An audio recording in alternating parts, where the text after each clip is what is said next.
If you think some superhero relationships are weird, just wait till we tell you about some of these villains' romantic pasts. Welcome back, Nerd Squad. I'm Amanda McKnight. And I'm Josh Busker, and this is Top 10 Nerd. Join us today as we count down the top 10 weirdest supervillain couples. Prepare to get weird, and let's get counting. Coming in at number 10, we have Killer Croc and the Enchantress, a couple that's definitely at least a little weird, but is getting more of an honorable mention slot because they're just so dang cute together. With one of them being a cannibalistic crocodile human hybrid and the other consisting of two magical identities trapped in the same body, these two lovebirds found one another while they were both locked in Belle Reve prison and recruited to the infamous Task Force X, aka the Suicide Squad. With Croc even going so far to romantically say, "I want to eat everyone, but I don't want to eat you," this is a couple that managed to show that even supervillains can find a little happiness every now and then. Number 9. White Rabbit and Arcade. This relationship was weird in the sense that it was not very healthy, and both of these two seemed to really only end up together because they were both villains. I also think it's strange that White Rabbit allowed herself to often be degraded and insulted by Arcade, when normally Lorena Dodson is a very willful woman who, despite not being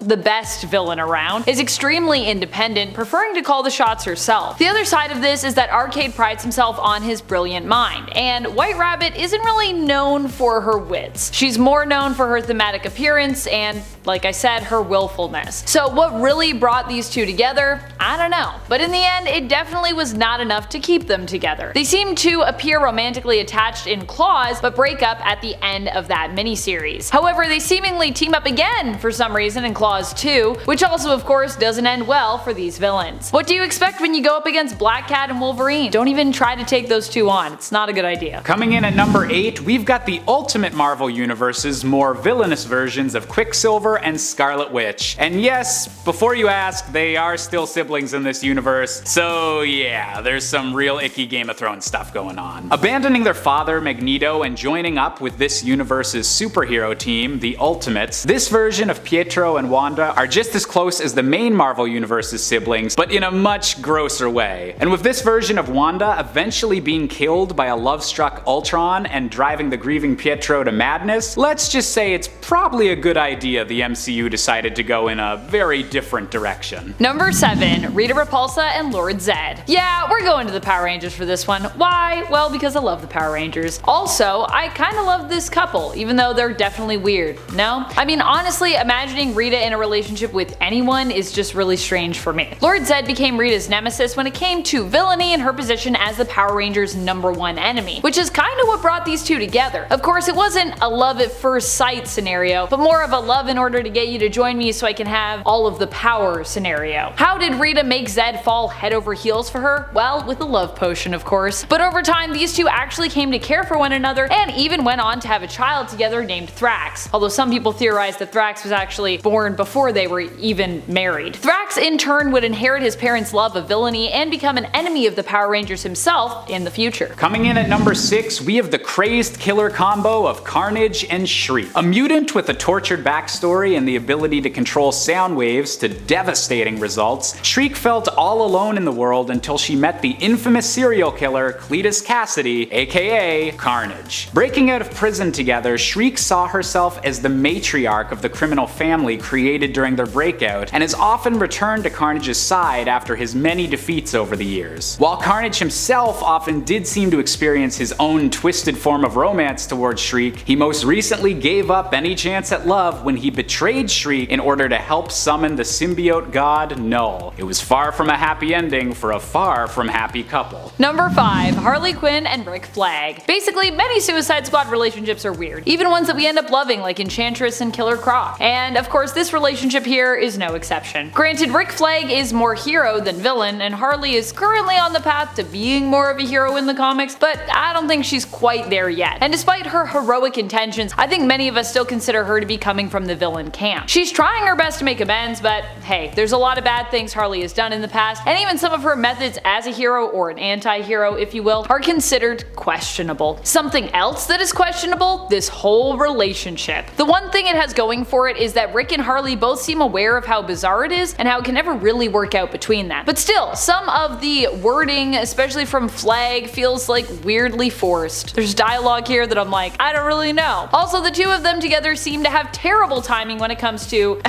getting intimate. See issue number 18 of the 2016 Suicide Squad, part of the Rebirth continuity, to see what I'm talking about. Coming in at number 4, we have Lex Luthor and the Parasite, although this is a couple that would probably rather forget their brief time together. During a period in Superman's life in which he and Lois Lane were already going through a bit of a rough patch in their marriage, the supervillain Parasite kidnapped Lois and took her place, manipulating her relationship with Clark even further. Part of the Parasite's scheme culminates in him, while appearing as Lois, seducing Lex Luthor into giving the Parasite what he wants, with Lex being none the wiser as to this fake Lois Lane's identity. And while this is pretty yikes from a consent perspective even for a supervillain, both Lex and the Parasite have since worked together on various supervillain related schemes, so who knows, maybe those two just treat it like an awkward night between flirty friends. Let the record state, I ship these two baldies. Number 3, Enchantress and Keep. These two are very strange together. Marvel's Enchantress ends up creating Keep in order to battle Thor. As such, being her creation, Keep is also kind of like her son, but then she also gets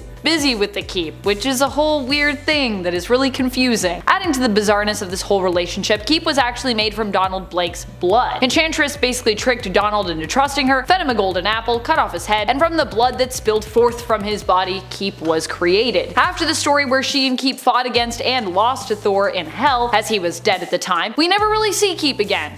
So that's that, I guess. Coming in at number 2, we have the tragic romance of Thanos and Death. And no, I'm not just saying Thanos dies a lot, although that has happened a few times. I mean the literal personification of the concept of death. First appearing to Thanos as a child and becoming his only close relationship, Thanos' entire reason for wiping out civilizations isn't to balance the cosmic scales like it was in the Marvel Cinematic Universe, but rather as an offering to the only woman he's ever loved. The revelation that this woman is essentially the Grim Reaper is hinted to be the incident that actually drove the Mad Titan mad, and his pursuit of more and more destruction, even as she continues to ignore his advances, means that this romance is just as doomed as it is bizarre. Number 1, Darkseid and Granny Goodness. Yeah, this is a thing that happened, and although it might maybe make sense on paper, it definitely didn't make sense in the context of this story, at least not from my perspective. In my perspective, this story is pretty nope.